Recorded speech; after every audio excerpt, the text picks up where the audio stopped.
Guys, how's it going? Welcome to my video. Here's the thing. I just want to give you guys some tips if you guys have the situation that I had a couple of days ago. So basically, what happened was I was at a McDonald's. I went to get something to eat, parked my car, got out, was there for maybe like 15 minutes, got back in, and it would crank. Car would crank and crank and crank, but it would not turn over. It would not turn over. It would just crank and crank and crank and would not turn over. So, I haven't had that issue with this car at all. I mean, there was maybe like 7 months ago, I had an issue where it wouldn't start, and it turned out to be the battery, but it didn't crank. It turned out to be a dead battery.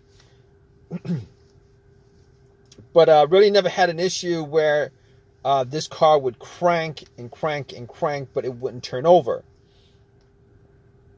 So the only issue I had was that dead battery from 7 months ago. This car drove fine since. I've had no issues with it. So basically what I did first was I turned on the headlights, and just to see where the battery was, what level, how much charge is in the battery. If it was dim, I knew that it was the battery that was the issue, but the lights were bright. Headlights were bright. So basically, I didn't think it was the battery to begin with, but and the reason why it wasn't just because of the headlights, it was because of how strong the cranks were. All right, it wasn't like it was a slow crank. It wasn't like it was a soft crank. It wasn't like it was trying to crank. It was a very, very strong crank each and every time it cranked. Regardless, I opened up the hood and pretty much checked around the battery, because I thought, I was hoping that it would be something as simple as that. I didn't really want it to be anything bigger than that. Obviously, most people in this situation, if they were in this situation, they'd wish for the easiest fix. So I was looking at the battery, I was looking at the terminals, and you know what? I don't think I actually cleaned up the terminals last time when I changed up the battery 7 months ago. I was looking at the terminals. They looked kind of corroded. There was some rust on it, kind of corroded. There was some white, bluish stuff on there. So I pretty much, had a couple of fries, and then I took out my Coke, which I drank half a cup of, and I poured the rest onto the terminals, and had it fizz up, oxidize, a lot of the corrosion. So I pretty much took some paper towel and wiped it. But here's the thing, I was actually able to wiggle both the terminals off. They were tight, but not so tight that I couldn't move it. But I was able to move it, wiggle it, and once I took it off, pretty much wiped it and popped it back on. And I was hoping that was going to be the fix for it. But unfortunately, when I got back and tried to start it, it would crank and it wouldn't start. Now, I didn't give up thinking that it might have been a battery for whatever reason. But however, I did have a booster pack, and for whatever reason, I decided to put the booster pack on the terminals and then try to start it. Did the same thing. So at that point, I 100% knew that it probably wasn't a power issue. It probably wasn't a battery issue. So at that point, I ruled out the battery. I ruled out the terminals being corroded. Ruled that out. I actually did check the negative line. If you guys don't know what the negative line is the ground line, the ground wire. All right. Normally, the negative terminal wire that goes to the negative of your battery actually connects to the frame of the car. I actually did check to make sure that it was connected. Sometimes, for whatever reason, the cables might be frayed and break off. They break off sometimes, but I made sure that it was connected to the frame. It was good. Sometimes sometimes a crank no start situation could be caused by that, but normally something like that would also cause a very, very slow, weak crank, which is not the situation I had. But obviously in that situation, I was able to eliminate the ground wire, also eliminate the alternator being the issue. And I really didn't consider the alternator being the issue to begin with, but just to be 100% sure, putting the booster pack on, I was able to eliminate the alternator, being that if the alternator was for whatever reason dying or weak or charged up the battery to just a little amount, me putting a booster pack on, and it would have started the car if it was the alternator that was the issue. However, I didn't think that's not one of the things that came up as far as me trying to figure out how to a way to solve the issue with this car. Not cranking but not starting. But okay, here's the thing about it. So I can eliminate all those things. Now, other things that could be causing it: mass airflow sensor, the crankshaft, the camshaft, position sensor, throttle position sensor. I pretty much was able to rule out all those things, seeing as how I actually remembered that there was no check engine light on my dash. I haven't had a check engine light for a long while.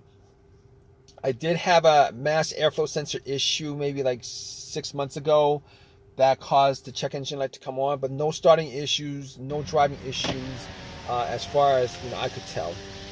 But that was a very important thing as far as eliminating what could be causing the issue with the car. So basically, I was able to eliminate all those things: the mass airflow sensor, the throttle position sensor, camshaft, crankshaft, and anything else that has a sensor connected to it.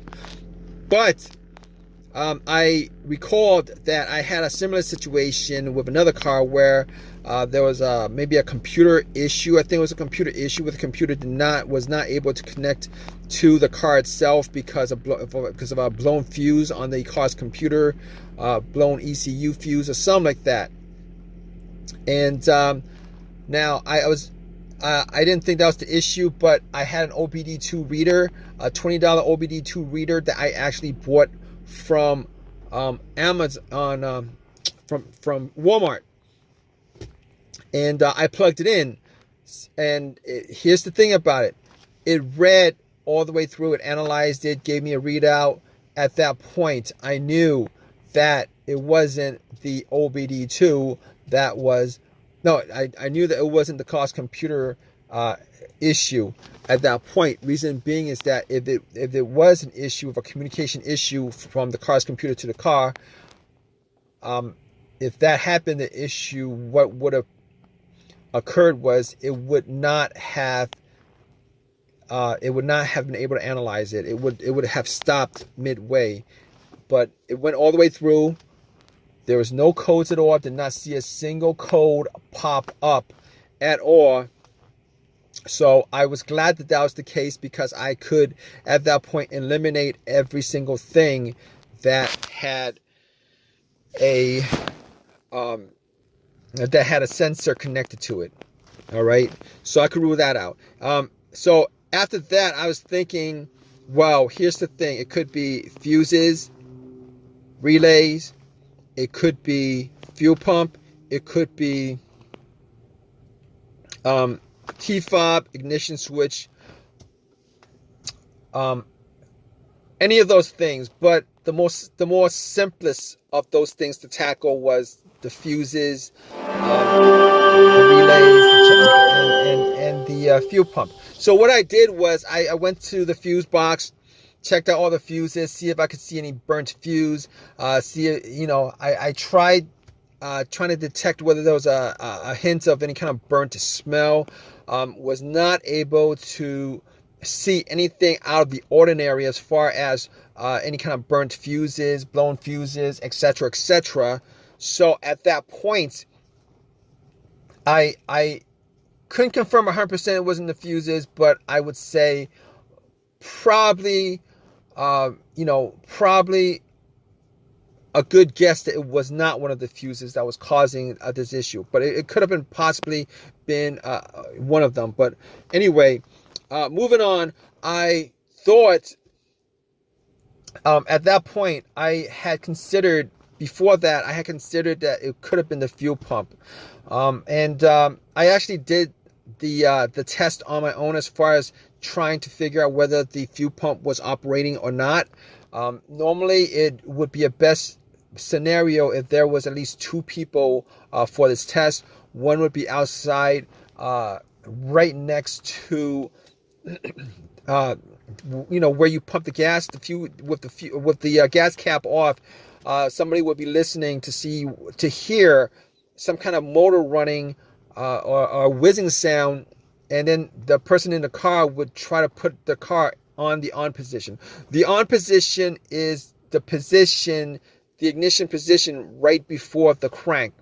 This would be the last position before it cranks up.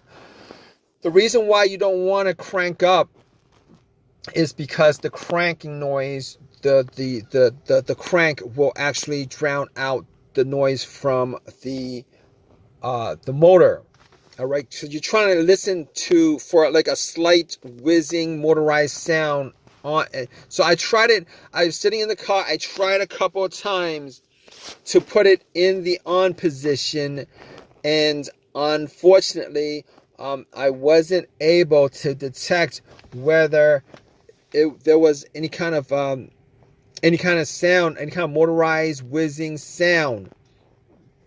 So at that point, I pretty much just gave up on that. So basically what I did next was checking out the fuses, but was not able to decipher whether it was a fuse issue. So what I did after that was try to figure out whether it was one of the relays. So what I did was I had considered that it was maybe the relay to the fuel pump. It could have been a clogged fuel filter, but normally a clogged fuel filter, it would cause a crank no start sometimes, but for the most part, it would crank up, and then and it'll stall out. It wasn't the case here. So I didn't think it was the fuel filter, considering it would crank and crank and crank and crank. It seemed like there was something that was causing it not to turn over. So I got to the fuel pump relay. Once I got to the fuel pump relay, figured out where it was. I couldn't detect whether there was a malfunction with the relay. So what I did was I took out another relay. That was, the same, had the same markings as far as, the numbers on there and stuff like that. And I kind of swapped it out. And then I got back in my car, and guess what, guys? Cranked, and then it turned over. It was working just fine. So at that point, I knew it was the fuel pump relay that was the issue, and Obviously, since it was the issue, I was able to drive the car to an AutoZone and got a replacement relay. Pretty much swapped it out. Swapped it out and then replaced it, the one that I took it out from, the accessory that I took it out from. So I haven't had an issue since with any kind of cranking situation. Haven't had a single issue since. But to be honest, I didn't actually drive that much, but haven't had an issue since with the issue, with the crank no start issue. So it's been resolved. It drove fine all day today. Not a didn't have the same issue as I had previously. So this is it was an easy fix.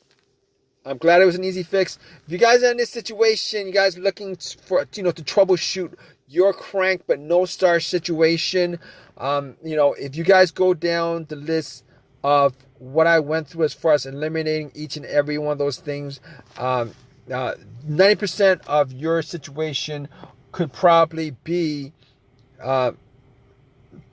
you could probably figure out what the problem is. Regardless, hope whatever your situation is at this point, that it's an easy fix for you. Please give me a thumbs up. Please subscribe. If you have any comments at all, please leave a comment in the comment section. All right, guys, take care.